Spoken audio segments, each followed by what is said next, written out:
சென்னை கோபாலபுரத்தில் உள்ள கோபாலகிருஷ்ணன் கோவிலில் கிருஷ்ண ஜெயந்தியையொட்டி கிருஷ்ண மகோத்சவம் வெகு சிறப்பாக நடைபெற்றது. கிருஷ்ண ஜெயந்தியையொட்டி நாடு முழுவதும் மிக சிறப்பாக கொண்டாடப்பட்டது. இந்த நிலையில் சென்னை கோபாலபுரத்தில் உள்ள கோபாலகிருஷ்ணன் கோவிலில் 93வது ஆண்டு கிருஷ்ண ஜெயந்தி விழா கொண்டாடப்பட்டது.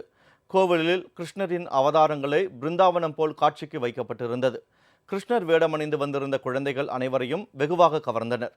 கோவிலுக்கு வருகை தந்த அனைத்து பக்தர்களுக்கும் பிரசாதம் வழங்கப்பட்டது.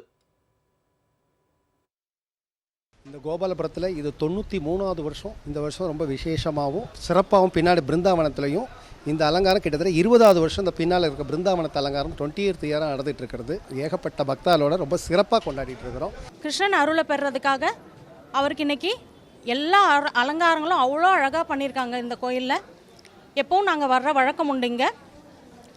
எல்லா அலங்காரங்களும் பண்ணியிருக்காங்க. ஊஞ்சலில் கிருஷ்ணனை அமர்த்தி குழந்தை கிருஷ்ணனை நம்ம அதை ஆட்டி வச்சு அவரோட அருளையும் பெறுற மாதிரி இங்கே அமைச்சர் கொடுத்துருக்காங்க. நமக்கு எல்லா அலங்காரங்களும் அவ்வளோ அற்புதமாக செஞ்சுருக்காங்க.